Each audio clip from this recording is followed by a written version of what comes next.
I had barely finished writing Cal Rowan on the sign-up board when a green line slashed straight through my name. I turned so fast I almost dropped the marker. Iris Vale stood beside me with her own pen uncapped, her expression as cool and unreadable as the glass wall behind us. She was wearing charcoal trousers, a fitted black blazer, and the kind of calm that usually meant somebody's budget had just died in a board meeting. Then she leaned in and wrote, in her narrow green handwriting, "My husband isn't single." The atrium went silent.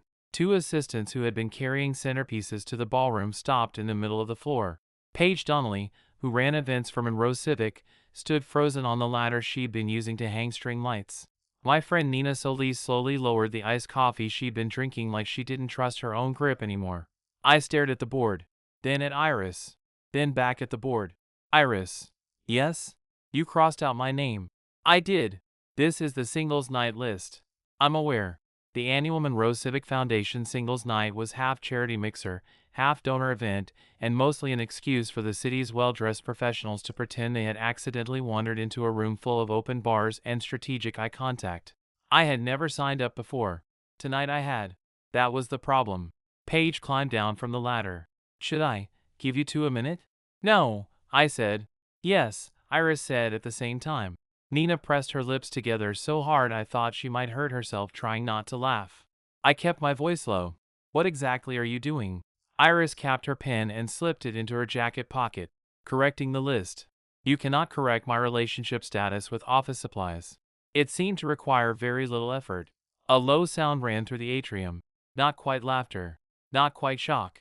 Mostly the noise people make when they know they're about to spend the rest of the week discussing someone else's life. I looked at the board again. This wasn't a private joke tucked into a margin of a meeting packet. This was 10 feet tall, mounted on an easel near the ballroom doors, and placed directly under a banner that said Singles Night, Foundations for the City. Iris, I said again, tell me you're kidding. Her gaze didn't move from mine. I'm not. That answer would have done enough damage on its own. Then Edward Sutter walked into the atrium. Edward chaired the Monroe Civic Foundation, sat on Monroe Civic's corporate board, and carried himself like every room belonged to him on historical principle. He stopped in front of the sign-up board, read the sentence, and raised his eyebrows so high they nearly vanished into his hairline. Well, he said lightly, that's one way to reduce attendance. Paige made a tiny sound of despair. Edward looked from the board to Iris, then to me. Should I assume this affects the seating plan? It should not affect anything, I said. Iris spoke over me. It affects the single portion of the evening. Nina coughed into her fist. I felt the heat climb my neck. Can I talk to you in private? Iris studied me for one more second, then nodded. Yes.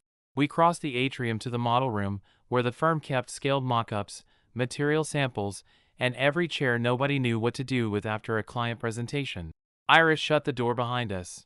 The quiet inside made the whole thing feel even stranger. Monroe Civic designed libraries, schools, and community buildings. We weren't the sort of firm where executives threw papers or employees cried in hallways. Our disasters were usually slower and more expensive. A blown budget, a bad subcontractor, a public meeting where a resident stood up and asked why a neighborhood library suddenly needed imported stone. I was very good in those rooms. I had been at Monroe Civic for 5 years, long enough to move from project coordinator to associate designer, long enough to know which clients needed plans and which needed patience, long enough to know that Iris Vale never did anything impulsive unless she had already thought about it from 12 angles. So the fact that she had just written "My husband isn't single" across a public event board did not feel amusing. It felt dangerous. What was that? I asked. You signed your name. Yes. You weren't supposed to. I blinked. Excuse me? Iris crossed her arms. You told Nina last month you hated those events.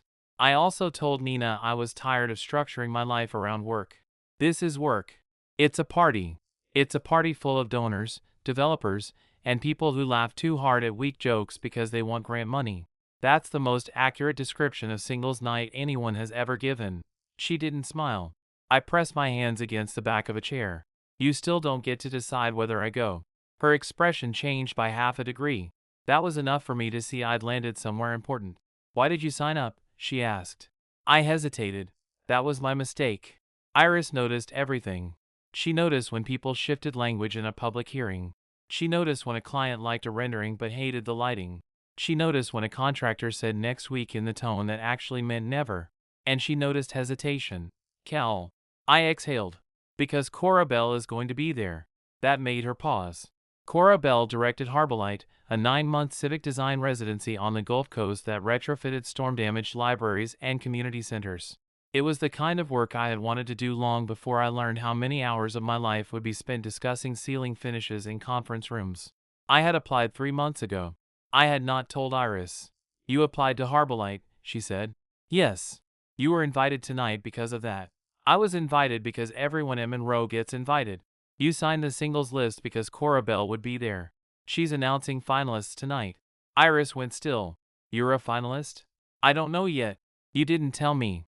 I laughed without humor. Would you have preferred a heads up before you crossed out my entire life? A knock sounded at the door before she could answer. Paige opened it halfway. She looked like she wanted to disappear into drywall. Sorry. Edward asked me to tell Cal that Cora Bell's assistant is here. I straightened. What did she say? Paige swallowed. She said because of this.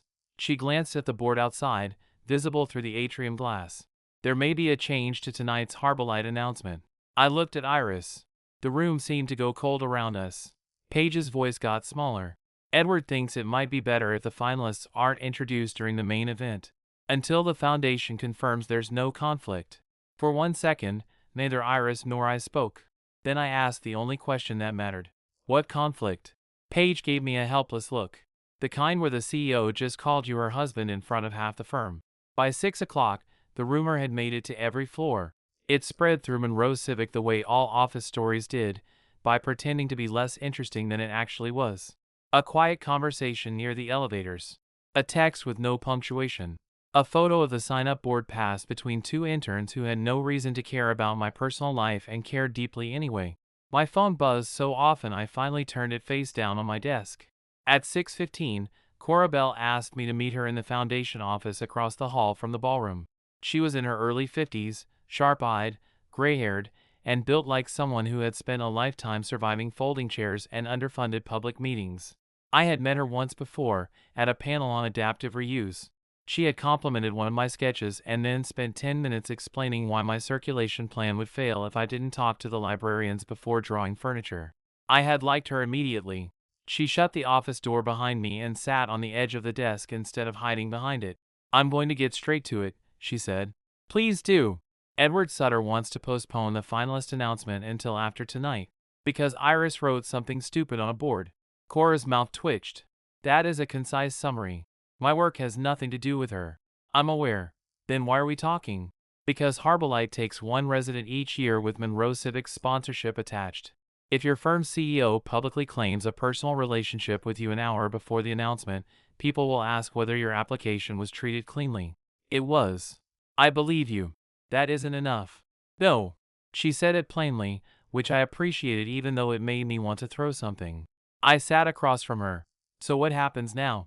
Cora reached for a folder. You're still in contention. That answer let me breathe for the first time in almost an hour. Then she continued. But I'm moving your review out of tonight's event. Edward and the foundation board will not hear the final presentations at the gala. Who will? An independent panel. 2 library directors, 1 Gulf Coast rebuilding coordinator, and me. That sounds better, actually. It is better. So what's the problem? She slid the folder toward me. Inside was my Harbolite proposal, full of tabs and comments. The problem is that your financial plan is too polished and your staffing section is too vague. Your concept for rebuilding neighborhood libraries through modular, community-built shelving is good. Your public meeting strategy is better than good. But if I send this version in front of a panel that isn't rooting for Monroe Civic's name to look nice, they'll tear apart the logistics. I opened the file and scanned the notes. She was right. I hated that she was right. You want a rewrite? I want a real one. How long do I have? 6 days. I looked up. That's it? That's it. I sat back in the chair and blew out a breath. Outside, through the narrow interior window, I could see event staff carrying trays toward the ballroom.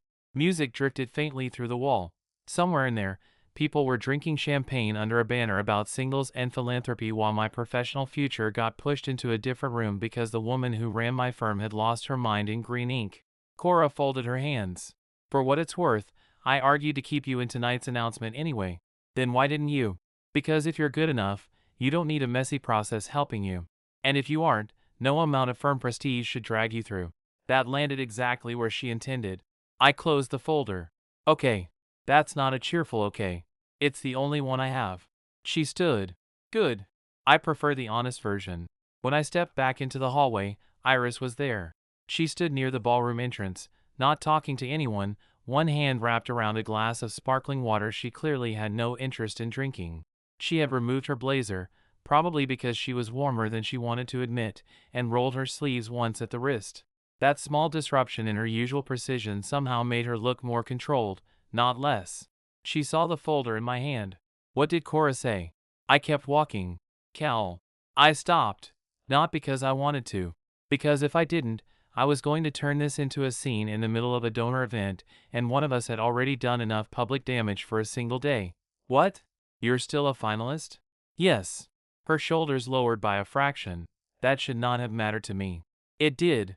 She moved the review, I said. To when? Next Thursday. That's fast. I have 6 days. For revisions? Yes. Iris glanced at the folder. I can help with logistics. No. The answer came so quickly that something in her face shut down. I'm not asking you for proposal edits, introductions, donor smoothing, or a clean pathway out of a mess you created, I said. I'm doing this myself. I wasn't trying to take it from you. I know. That was the problem. I knew she would mean help. I also knew that if she touched one page of that proposal now, I would spend the rest of the selection process wondering which yes belonged to me and which belonged to the firm's CEO. Iris looked toward the ballroom. The board will talk. Let them. You say that now. What does that mean? It means Edward Sutter dislikes uncertainty and loves conclusions. He'll rush to one. I shifted the folder under my arm. Then I guess I should give him better material than a sign-up board. A strange look passed through her expression. Part pride. Part frustration. Part something warmer that she clearly wished were less visible. Cal, she said quietly, I shouldn't have done that in public. No. I know. She waited. I realized, after a second, that she was waiting for me to say something that would make the room easier for her. Something forgiving. Something quick. I didn't. If you want me to stop being angry, I said, the best thing you can do is leave my proposal alone. Iris held my gaze for a long second. Then she nodded once. All right. That should have ended the conversation. Instead, she added, for the record, I'm not sorry I crossed out the name. I'm sorry I jeopardized the room around it. I stared at her. Only Iris Vale could offer a statement that felt half apology and half threat. Then Paige appeared in the hall again, flushed and breathless. Cal, Nina's looking for you. She said if you're still alive, she wants to know whether you need help rebuilding your numbers. I blinked. Nina. Of course. If I had 6 days to turn a good proposal into a better one, there was exactly one person at Monroe Civic besides me who would cheerfully spend her nights dismantling a budget and then make fun of me for saying thank you. I do, I said. Paige nodded and hurried away. I looked back at Iris. That's what help looks like. A tiny line appeared between her brows. I'm aware. I almost smiled. Almost. Then I headed for the elevator. Behind me, I heard the ballroom doors open and a wave of music and laughter spill into the hall. Monroe Civic's singles night was starting without me. My Harbolite proposal was still alive. And for the next 6 days, I had exactly one job, prove it had nothing to do with the woman who had crossed out my name. By Tuesday night, my Harbolite proposal had been dismantled, rebuilt, and insulted by at least 4 people I trusted. Nina took the first pass and told me my staffing sequence looked like I had designed it for a fantasy town where electricians never got sick and public meetings never ran late. My mother, who had spent 32 years as a school librarian, took the second pass and circled half my shelving concepts with the comment, children do not use furniture the way architects believe they do. Cora sent back a short email on Wednesday morning that said only, your revised flood recovery phasing is better. Keep going. That one sentence kept me alive for 6 more hours. The worst part was that I could feel Iris everywhere even though she kept her promise and stayed out of it. I felt her in the conference room on Tuesday when a client asked whether the reading alcoves in a children's branch had to be curved, and I heard myself answer the way she would have, starting with the user, not the visual.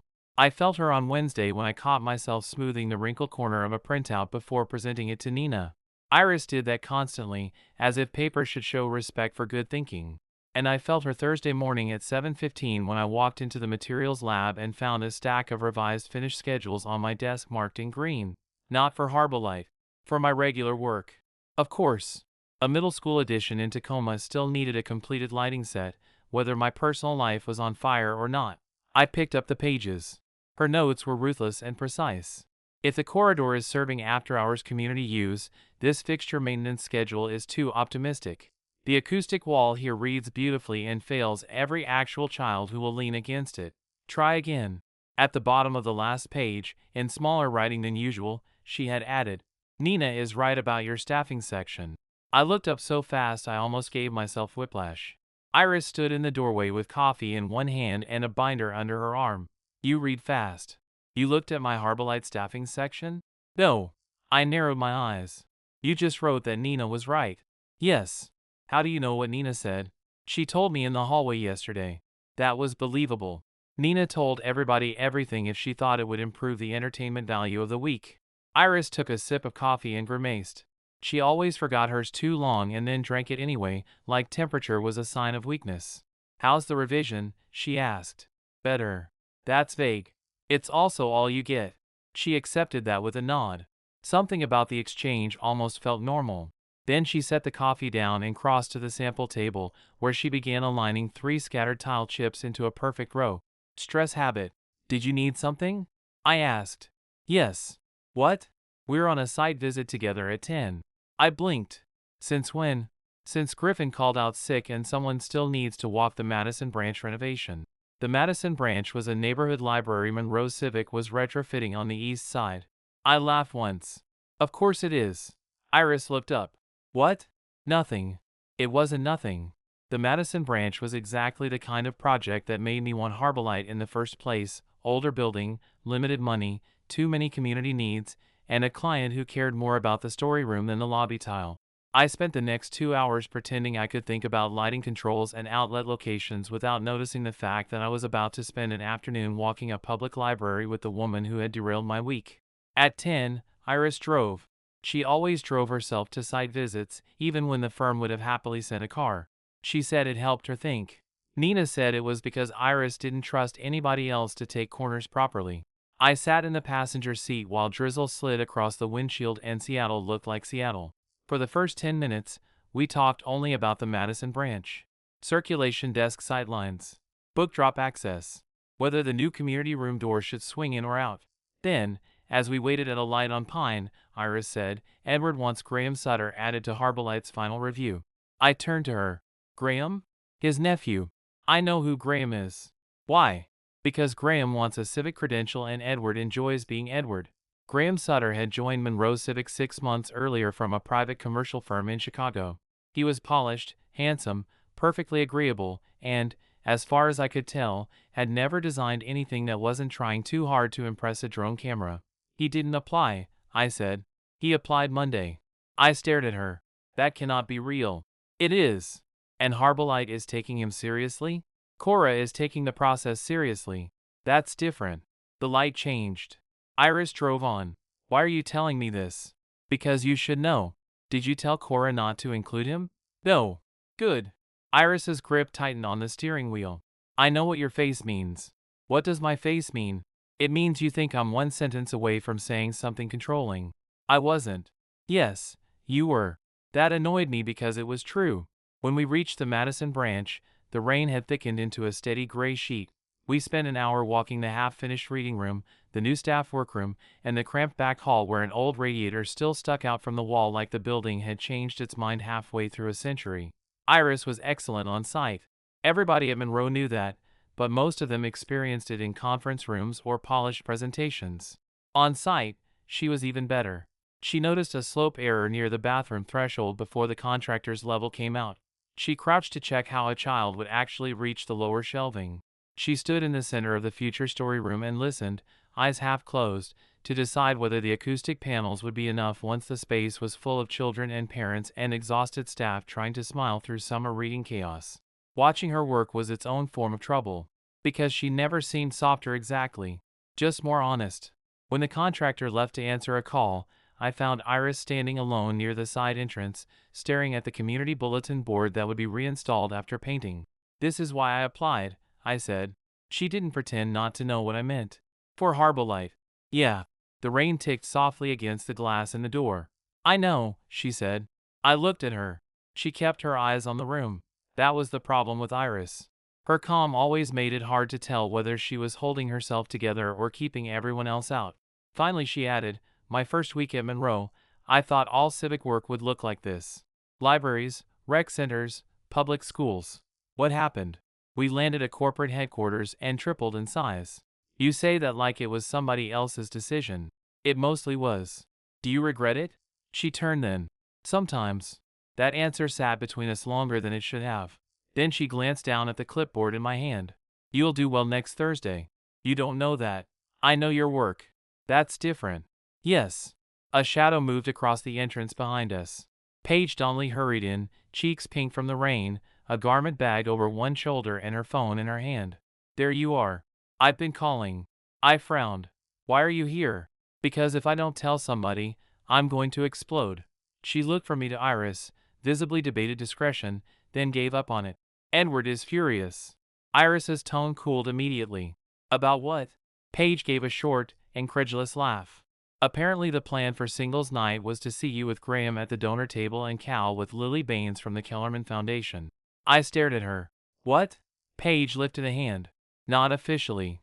But I heard Edward say it would make the room read better. His words. Iris didn't move. Paige kept going, too deep in now to stop. Lily asked whether Cal was the one from the list. Edward said yes and then joked that if the Harbolite thing worked out, it would be nice to see more Vale-style loyalty around Monroe Civic. I looked at Iris. Something in her face had gone very still. I finally understood why the green line had been drawn so hard. Paige left after that, muttering something about donor seating being a social disease. I stayed by the side entrance of the Madison branch while the rain streaked down the glass and the storyroom smelled faintly of drywall mud and wet concrete. Iris hadn't moved. Neither had I. Lily Baines. Graham Sutter. Edward reading the room like a board game and deciding where to place people for the prettiest effect. My name on a list. Iris's name in a seating chart. A donor daughter, a board chairman, and one clean little sentence on a sign-up board that had blown all of it apart. That's why you did it, I said. Iris looked at me. Partly. Partly? I was angry. At Edward? Yes. At me? Yes. That pulled a short laugh out of me. For signing my own name? For letting that room think it had the right to sort you? The answer came so quickly there was no performance in it. I set my clipboard down on the radiator cover. You should have told me. I know. Instead you declared me your husband in a public atrium. I'm not claiming that was the polished choice. No kidding. For the first time all week, Iris's mouth almost moved. Not into a smile. She didn't really smile under pressure. But something close. Then it disappeared. When I was 26, she said, I worked under a woman named Celia Markham. I waited. She was the most capable project executive in the firm. Smarter than half the men on the board and more disciplined than the rest. When she started dating a principal, every meeting changed. Men who had asked her for strategy started asking her where he was. Clients who loved her work started joking about whether she had special access. She left 18 months later. I frowned. What happened to the principal? He made partner. That tracked so cleanly I hated it. Iris folded her arms, then unfolded them a second later like she didn't like the barrier. I promised myself I'd never create that room around someone, she said. So you chose a different room? Yes. At least she didn't dodge the truth. I leaned against the wall. Then why not tell Edward to go to hell privately and leave my name alone? Iris looked toward the unfinished story room, where low shelves would eventually sit beneath the windows. Because I also heard Lily Baines ask whether you were the one with the shoulders, she said. And Graham laugh. I stared at her. That's what pushed you over the edge. No. What then? She looked back at me. You signed your name yourself. I still didn't understand. Then she said, more quietly, you wanted something. And I watched that room decide what it would make the wanting mean. That landed in a place I hadn't expected. Not because she was wrong. Because she was exactly right. I had put my name on that board partly because I was tired of waiting around for the shape of a life that never arrived. Tired of going home after late site meetings and telling myself the reason I hadn't dated anyone serious in 2 years had nothing to do with Iris Vale. Tired of acting like wanting somebody I could never quite have was noble instead of stupid. And before that choice had even finished drawing on the board, the room had started assigning me to someone else's daughter and someone else's donor table. You still don't get to do it for me, I said. I know, she said at this time without defense. The rain outside softened to a faint hiss. I've hated singles night for 3 years, Iris went on. Edward treats it like a showcase. Who's beside whom? Which donor family sits near which potential partner? Which employee photographs well enough to stand near the foundation banner? I usually tolerate it because the money helps libraries and schools. Usually. This year he wanted me at Graham's table. I straightened. He's your nephew's age. He is 34. That does not improve it. No, it doesn't. Iris finally stepped away from the door and crossed to the windows. She touched the frame with 2 fingers, like she was checking whether the paint had dried. I told Edward no last week, she said. He said I was overreacting. Then I saw your name on the board and realized I was about to spend an evening pretending not to notice people organizing both of us for them. That was the middle of the story I hadn't had before. Not a board CEO marking my life for entertainment. A private woman pushed past a line she spent years defending. I should have softened. I didn't. Why husband? I asked. That got her. Not a dramatic flinch. Iris didn't do those. But she turned from the window slowly and looked straight at me. Because boyfriend sounded temporary. The room went quiet again. I could hear somebody in the hall rolling a ladder over unfinished flooring. I should have said something clever. I didn't have anything clever. Iris. She lifted one shoulder, almost impatient with herself. You asked. That wasn't an explanation. That was a problem. Yes. At least she knew. I took a breath and let it out carefully. I'm not going to be the person you use to revolt against Edward Sutter. Her face stilled. I know that. I mean it. If you hate what he does to rooms, deal with him. Don't turn me into your answer. That hit the target. I saw it. Not because she protested. Because she didn't. After a second, she said, that's fair. Also, I added, because the truth was already loose now, I'm not going to start something with you while Harbolight's hanging in the air and half the firm is still talking about a sign-up board. For the first time since I'd known her, Iris looked openly disappointed. Not angry. Not cold. Not even controlled in the way she normally weaponized composure. Just disappointed. I wasn't asking you to, she said. Good. That wasn't meant to sound bitter. It wasn't. She glanced down at the green pen still clipped in her jacket pocket. I had seen that pen in dozens of meetings, cutting through weak arguments, vague schedules, and material palettes that thought they were more important than doors that worked. Somehow it looked different now. Then her phone vibrated. She checked the screen and her expression hardened instantly. Edward. You going to answer? Yes. You don't have to take it in front of me. I'd prefer to. That alone told me the call mattered. She put it on speaker. Edward's voice filled the half-finished room. Iris, where are you? At Madison. Good. Then I'll be direct. Harbolight added Graham to the final review, and I want Monroe Civic United going into Thursday. No more public misunderstandings. I looked at Iris. Her jaw tightened. Edward continued, cheerful as rust. I assume the sign-up board incident won't repeat itself. No, Iris said. It won't. Excellent. Then he added, and for the sake of the room, I'd appreciate it if Cal kept some distance until the panel's done.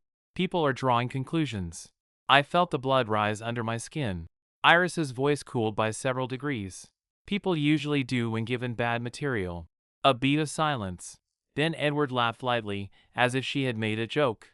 That's exactly what I mean. We'll discuss it later. The line went dead. For a moment, neither of us moved. Then Iris looked at me and said, I dislike him more every year. I laughed before I could stop myself. She watched the reaction like it had cost her something and she was glad it landed anyway. Then I picked up my clipboard. I have to win Harbolight, I said. Yes. Not because of you. I know. Not against you either. This time something in her face softened. I know that too. I headed for the door. At the threshold, she spoke again. Cal. I turned. When the panel is over, she said, I'd like to ask you something. I held her gaze. Then wait until the panel is over. By Monday, the whole thing had become less ridiculous and more dangerous. Not dangerous in the way movies meant, with secret recordings or shocking documents or dramatic confrontations and parking garages. Dangerous in the ordinary, professional way that could quietly alter a career. People stopped making jokes about the sign-up board. That was how I knew the story had moved upstairs. Edward asked for copies of the Harbolight finalist materials even though he was no longer on the review panel. Graham Sutter suddenly developed a public interest in resilient shelving systems and spent a morning strolling through the studio asking questions that sounded prepared by someone who had once glanced at a community center. One of the senior associates gently suggested it might be smart optics if I skipped the Thursday staff lunch so nobody could accuse Monroe Civic of celebrating me before the panel. I told him I liked sandwiches and planned to continue. Iris kept her distance so thoroughly it almost felt theatrical. No late-night notes on my desk. No requests for 5 minutes in her office. No crossing paths in the break room unless it happened by accident, and if it happened by accident, she behaved as if our most intense conversation in the previous month had been about wall protection in a school corridor. It should have helped. Instead, I found myself missing the directness that had made me furious in the first place. On Tuesday evening, I stayed late in the studio to finish the revised construction phasing for Harbolite. The office had emptied out to a few glowing screens and the cleaning crew. Nina had gone home an hour earlier after telling me my budget was finally good enough to stop embarrassing the profession. At 8:20, a book hit my desk. Not hard, just enough to make me look up. Iris stood there in shirt sleeves, her blazer folded over one arm. I looked at the book cover.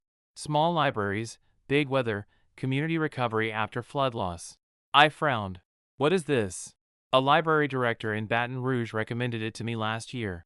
To you? We were competing for a municipal project. Why do you own a flood recovery library book? Because I read things. That answer was deeply unhelpful. She set the blazer down on the back of a chair.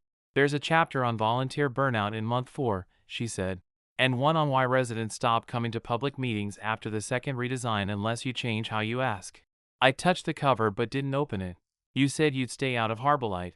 I am. This doesn't feel like staying out. It's a book. It's a strategic book.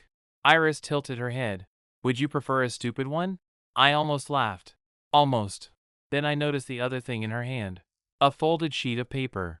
What's that? An apology. That got my full attention. An actual one? Yes. For which part? The one you said I hadn't done. She handed me the paper. The sentence was short enough that I read it twice anyway. I should have asked before I claimed what wasn't mine to name. It wasn't signed. It didn't need to be. I looked up. Iris was watching me with an expression I had never seen on her before, not guarded exactly, but unarmored in a way she clearly hated. You wrote this out? I asked. Yes. Why not just say it? Because you remember language better when you can see it. I did. That was annoyingly true. I folded the paper once and set it beside the book. Thank you. Something in her shoulders loosened. Then she said, I'd still like to ask you something after Thursday. I leaned back in my chair. And I'd still like you not to. That one hurt her. I saw it immediately. Good. Necessary. I kept going because if I didn't, the next few minutes would turn soft and useless. Iris, if Harbolite doesn't go my way, I need to know I can sit with that without wondering whether you being interested softened the room. And if it does go my way, I need to know the yes is clean enough to carry with me. Her gaze dropped to the paper on my desk. I know. No, I don't think you do. That made her look back up. The office around us felt too quiet. You like certainty, I said. You like naming things before they can move. I get that. But if this turns into one more thing you solve by deciding it out loud, I'm gone before I can tell whether I chose anything. Iris didn't answer immediately. Then she said, Do you think I only want you because I dislike uncertainty? No. Her expression shifted, the smallest amount. What do you think? I looked at her. She had asked directly. That deserved a direct answer. I think you want me because I don't let you run the room when you shouldn't. A corner of her mouth moved. And? I think you notice when I care about the people using the buildings more than the photographs of them. She didn't deny it. And, I said, because she was waiting, I think you've been making your own life smaller for so long that when you wanted something ordinary, it came out as violence against a sign-up board. That actually made her laugh. Not loudly. Not for long. But enough that I wanted to hear it again. Then she sobered. That was unfair to the board. The board survived. It was expensive phone core. Monroe Civic can recover. She looked at me for another second, then reached for her blazer. I'll leave the book. You're really not going to ask tonight?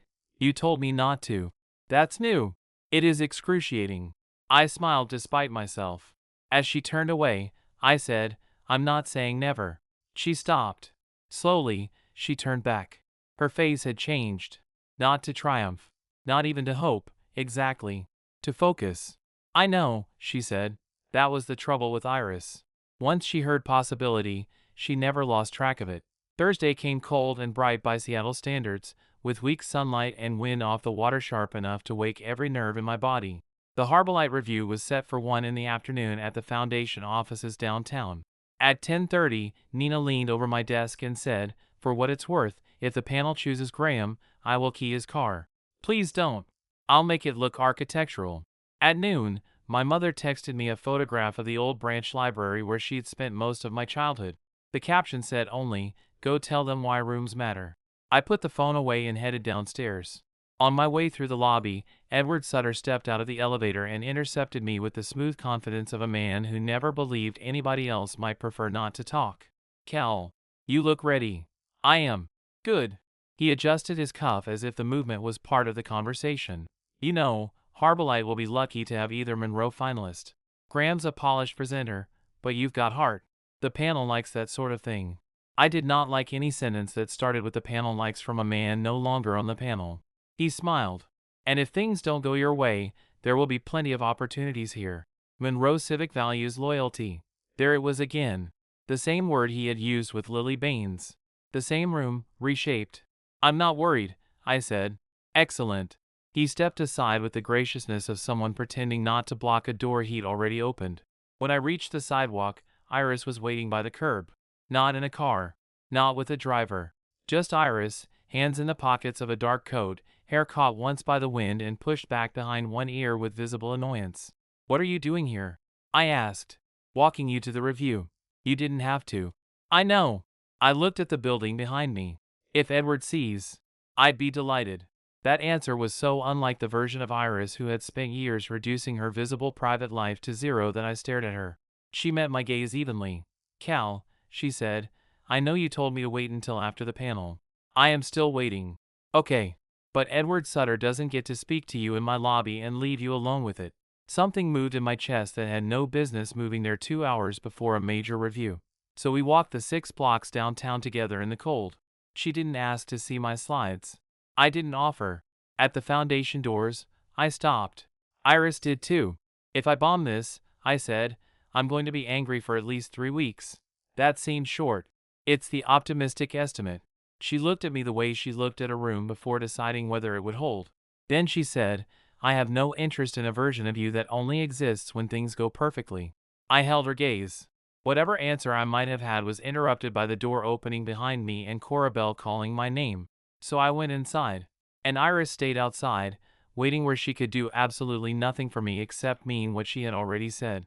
The Harbolite review panel met in a conference room on the 7th floor of the foundation building, with a view of Elliott Bay and a table large enough to make everybody look slightly more formal than they probably felt. Cora sat at one end. Beside her were Janice Hall, who ran a county library system in Mississippi, Victor Lamb, who coordinated coastal rebuilding logistics for a nonprofit in Louisiana, and Maureen Keefe, director of a neighborhood library network in Mobile. Graham Sutter sat across from me in a navy suit that looked chosen to photograph well against philanthropy. 3 proposals. 3 presentations. 1 residency. The panel heard Graham first. He was good. I had never pretended otherwise. He spoke cleanly, knew where to pause, and used phrases like civic activation and resilient cultural footprint with the ease of someone who had heard them enough times to believe they meant something. Then Janice Hall asked him how he would handle volunteer training in a town where the library director was also covering the front desk 4 days a week because 2 staff positions had frozen after the storm. Graham answered with a staffing ladder. Victor asked how he would sequence material deliveries if 3 parish roads flooded and the volunteer build calendar slipped 6 days. Graham answered with a procurement matrix. Maureen asked how he would run a public meeting if local families showed up angry because the only open children's reading room had been closed for months. Graham started answering with a stakeholder framework and stopped halfway through when he realized every face at the table had gone flat. That wasn't enough to eliminate him, but it gave me oxygen. When it was my turn, I stood at the front of the room with my boards propped on easels and my revised budget in a folder under my arm. My hands were cold, which I preferred to shaking. Cold I could work with. I started with flood maps, then photographs, then a children's room in Bay St. Louis where a temporary shelf built from donated plywood had become the most used corner of the building because it was the only place kids could reach books without asking an adult. I talked about community rooms that became distribution centers after storms. Libraries that needed places to charge phones, not just places to shelve memoirs. storage benches that could hold emergency supplies, modular shelving simple enough for volunteers to build and durable enough to survive another bad year. I talked about librarians as the first people to know when a town was losing hope and the last people to stop unlocking the door anyway. And when Victor Lamb asked about flood delays, I answered his actual question. When Janice Hall asked about staffing burnout, I pulled out the revised calendar and showed her how month 4 had changed after I spoke to directors who had lived it. When Maureen asked about public meetings, I said, I'd stop asking people what finish they want and start asking what they need to do in the room when the weather goes bad. That was the line that shifted the table. I saw it, not because anyone smiled, because Janice put her pen down. Cora looked at me over the rim of her glasses. I finished 28 minutes later and sat. The questions ran another half hour. By the time the panel asked us to wait outside while they spoke privately, I had no idea whether I had one. I only knew I had said everything as honestly as I knew how to say it. Graham stood near the hallway window checking his phone. I sat on a bench and stared at the carpet. 5 minutes passed. Then 10. Then the elevator doors opened. Edward Sutter stepped out. I stood immediately. You're not on the panel. No, he said smoothly. I'm here for the foundation luncheon. Graham straightened. Edward looked at both of us with the mild benevolence of a man who believed every room improved once he entered it. How did it go? We're waiting, I said. Of course. He clasped Graham briefly on the shoulder, then turned his attention to me. Cal, Iris wasn't downstairs. I frowned. What? I stopped by to see whether she'd come in. Her assistant said she canceled her first 2 meetings and then disappeared. The hair on the back of my neck lifted. That was unlike Iris. Not because she never canceled meetings. She did, when a site problem or a client issue deserved it. But disappeared was not a word anybody used for Iris Vale. Before I could ask another question, the conference room door opened. Cora stepped into the hall. Cal, she said, we need you inside for 1 minute. I glanced at Graham. Cora said, just Cal. Edward's expression changed first, then Graham's. I stood and followed Cora into the room. The other panelists were still at the table. Janice Hall had folded her hands over my budget pages. Cora closed the door. What happened? I asked. Janice answered. You were our decision. My pulse kicked once. Then I saw the other half of it in her face. Victor Lamb leaned back in his chair. 10 minutes ago, Monroe Civic's Foundation Council sent us a note saying the board wanted clarification on whether the firm's CEO had a personal relationship with one finalist. My stomach dropped. Edward did that? Cora's mouth hardened. Edward forwarded it. But the request came from the foundation chair and 2 donors who suddenly found this week's office gossip fascinating. I could feel heat climbing my neck again. So now what? Maureen Keefe spoke next. Now Iris Vale is downstairs in the luncheon hall in front of 120 donors explaining why the board no longer gets to mix personnel questions with a public interest residency. I stared at them. She's what? Cora held my gaze. She interrupted the luncheon before we could start deliberation round 2. For a second, the room seemed to tilt. Iris had promised to stay out of my proposal. Storming a donor luncheon was about as far from staying out as a person could get without bringing a marching band. Then Cora said, before you get angry, you should hear what she actually did. She slid a printed statement across the table. It was 2 paragraphs long. I recognized the green edits in the margins before I even started reading. Monroe Civic was withdrawing its corporate naming credit from Harbolite effective immediately.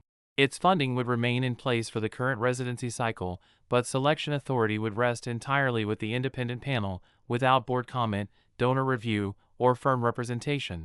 The statement went on to say that no employee's career, candidacy, or personal life should ever be treated as event decor, and that if Harbolite could not survive without that distinction, it didn't deserve the work it claimed to do. At the bottom, in blue ink instead of green, was Iris's signature. I looked up slowly. What does that cost her?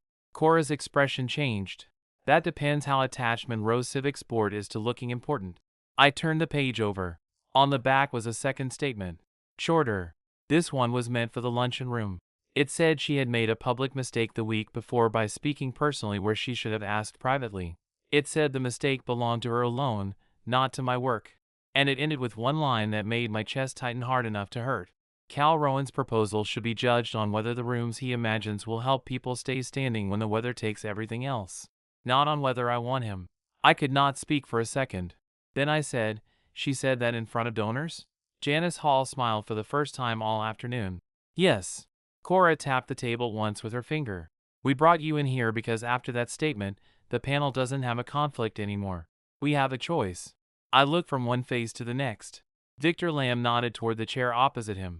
Sit down, Cal. We'd like to talk final logistics before we make it official. 32 minutes later, Cora walked me downstairs herself. The luncheon hall had mostly emptied. Staff were clearing coffee cups and folding away extra chairs. Near the back doors, Edward Sutter was speaking in a low, furious voice to a lawyer from the foundation.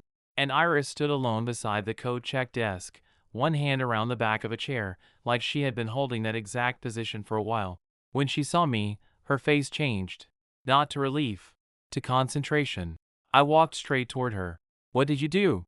Her voice was quiet. I took them out of the room. You took Monroe Civic's board out of Harbolite. Yes. That's not small. No. Edward looked like he wanted to throw himself into Elliott Bay. That part was pleasant. I tried to stay angry. I failed. What if the funding board retaliates? They may. What if your own board hates this? They do. I stared at her. Why?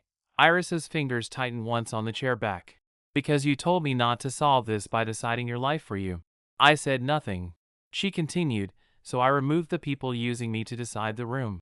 That was different. And I knew it. Not an intervention in my proposal. Not a whispered call. A structural change that made the process cleaner for anyone who came after me too. My heart was still racing when Cora reached us. She looked from Iris to me and said, I'll save both of you the suspense. The panel chose Cal. The room seemed to go silent around the sentence. I looked at Cora, then at Iris, then back to Cora. You're serious? Very. Victor and Janice stepped out of the side hall behind her, smiling now in the unguarded way people finally allow themselves after the hard part is done. You start in 3 weeks, Cora said. Biloxi orientation. Housing details tomorrow. And if you ever say the word stakeholder framework in a public meeting down there, I'll revoke your coffee privileges. I laughed. Actually laughed. Cora squeezed my shoulder once and walked away to deal with paperwork and disappearing tablecloths. I turned back toward Iris. Whatever either of us might have said then would have happened in front of a code-check desk, 2 interns, and Edward Sutter's visible hatred. So Iris only looked at me and said, Congratulations. But the way she said it changed the whole room. Winning Harbolite did not make the next week simpler. It made it sharper. I had 3 weeks before orientation on the Gulf Coast. Monroe Civic needed transition plans for my current projects. Nina insisted on taking me to lunch and spent most of it telling me that if I got charming and mysterious in another state, she would fly south and fix my personality. My mother cried when I brought the official packet by her house, then asked whether Biloxi had decent hardware stores and whether the local librarians knew what they were getting. And Iris finally asked me something. Not at the office. Not by text. At 9 on Saturday morning, she sent one line. Pike Place. North Arcade entrance. 10 o'clock. Please don't make me revise this invitation. I laughed when I read it. Then I went.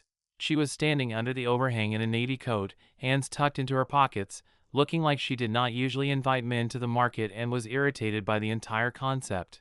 A paper cup sat on the ledge beside her. For me? I asked. Yes. I lifted it and smelled cinnamon. You remembered. You order the same thing every time it rains. It rains constantly. Exactly. We walked through the market without hurry, which was new for Iris. She always moved as if the next useful decision might happen 3 steps ahead of everyone else. That morning, she stayed beside me. We stopped at a flower stand because she said the ranunculus looked unreasonably pleased with themselves. We argued over whether smoked salmon counted as a romantic food. We stood on the overlook and watched ferries move through the gray water while buskers played songs neither of us knew. Finally, when we'd both run out of safe subjects, Iris stopped near the old brass pig at the center of the market and turned toward me.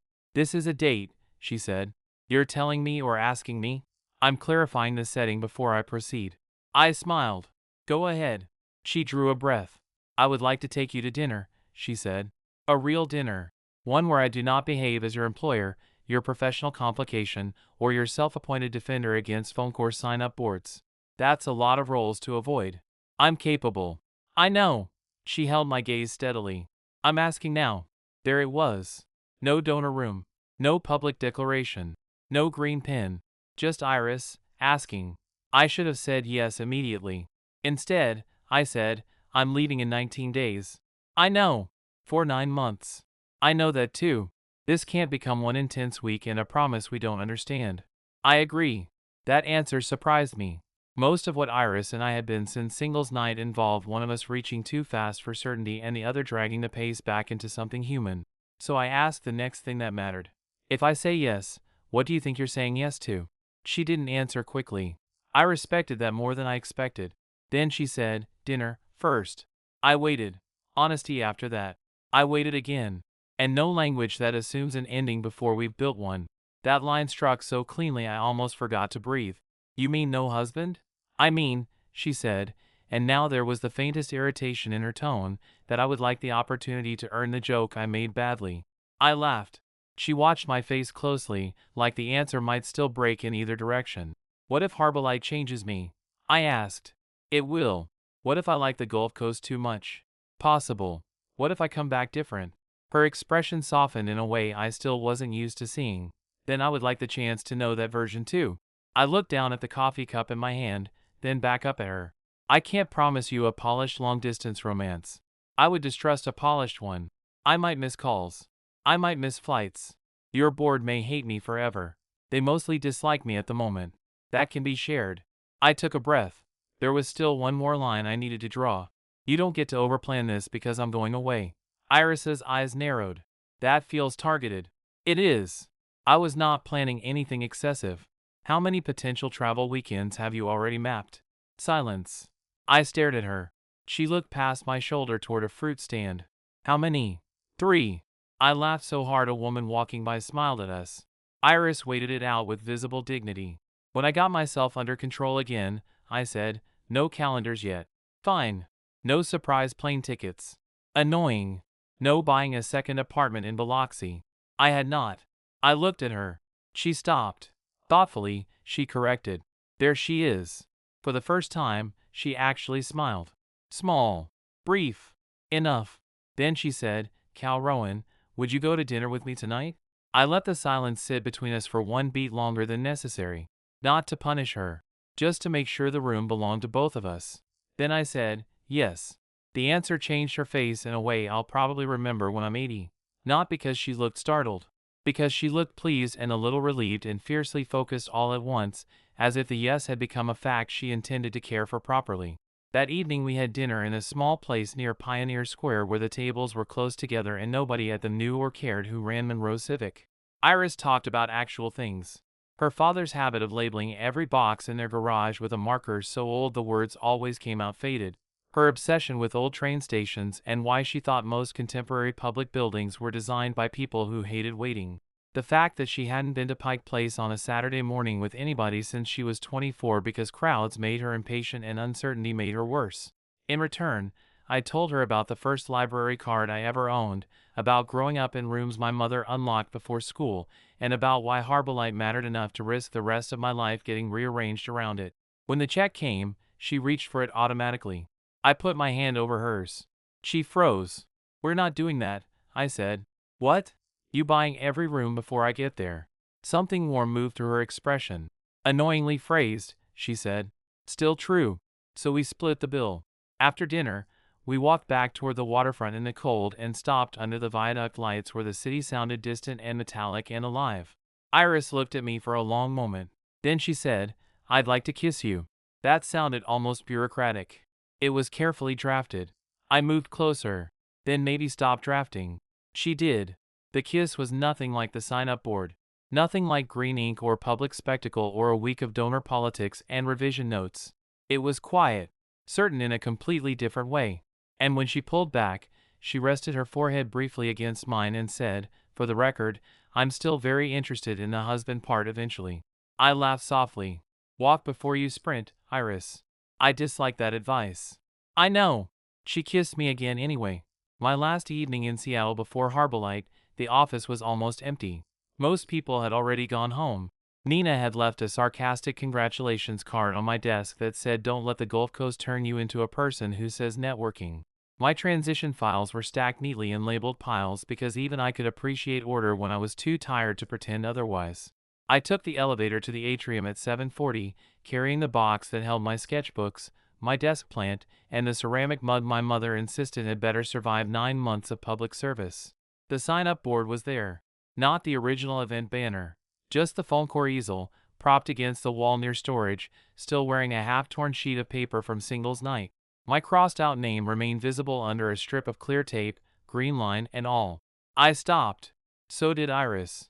I hadn't heard her come down the stairs from the mezzanine, but there she was, coat folded over one arm, the familiar green pen in her hand.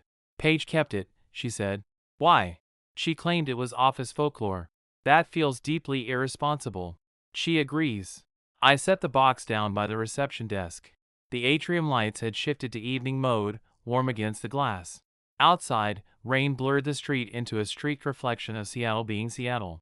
Iris walked to the board and touched the taped corner lightly. I should have thrown it away, she said. No. She looked back at me. No. It's ugly, but it's honest. Her mouth moved slightly. That may be the kindest thing anyone has ever said about one of my mistakes. I stepped closer. Tomorrow morning I'd fly to Gulfport and drive west to Biloxi with 2 suitcases, a folder full of schedules, and more uncertainty than I had carried in years. Iris knew that. She also knew not to offer solutions anymore. That might have mattered more than anything else. I leave at 8, I said. I know. I'll call when I land. Good. And if the volunteer housing turns out to be terrible, you're not allowed to buy the building. I've already eliminated 3 ways I might have acquired indirect control. I stared at her. She sighed. That was a joke. It was not. Mostly. I laughed. Then the laughter eased and the room became still again. Iris looked at the board, then back at me. I have one more question. You've had more than one. This one matters most. Her voice had changed. Lost its dry edge. Gone quieter. I waited. She took a breath, and for the first time since I'd known her, she seemed almost unsure of where to put her hands. So she did the one thing I should have expected and held out the green pen to me instead. If I call you something now, she said, I want it to be because you chose the room with me in it. My chest tightened. That's a better sentence than the first one. Yes. I practiced. I took the pen from her hand. Then I looked at the board. My name was still there under the green line. A joke gone wrong. A declaration too fast. The beginning of a month that had stripped all the easy language away and left something better underneath. I uncapped the pen. Carefully, I drew a second line beneath the first, not through my name this time but under it, steady and dark green. Then I wrote, not single, just leaving for a while. When I stepped back, Iris read it once. Then again. Her eyes lifted to mine. That's dangerously close to sentimental. You'll live. She moved toward me slowly, like she didn't want to break the shape of the moment by arriving too fast. When you come back, she said, I'd like to keep earning the rest of it. The rest of what? Her gaze dropped briefly to the board. Then back to me. The part after the joke. That was as close to nervous as I'd ever seen her. It hit harder than the public declaration ever had. Because this time she wasn't naming me to keep me in place. She was asking whether the space beside her would still exist when I chose to return to it. I set the pen down on the ledge beneath the board. Then I reached for her, and she came to me without hesitation. The kiss felt different this time too. Not like a first yes. Like a promise 2 people were finally making in the same language. When she pulled back, she kept one hand at the back of my neck and looked at the words on the board again. My husband isn't single, she said softly. I smiled. Careful. Why? Now you actually have to earn it. Her expression turned intent in the way I already knew meant trouble and tenderness were about to become the same thing. Good, she said. Then she kissed me again, right there in the quiet atrium under the taped-up remains of the worst decision she'd ever made with office supplies, and for the first time since she crossed out my name, the word husband sounded like something we had both chosen. That's all for today. Remember to subscribe and support us.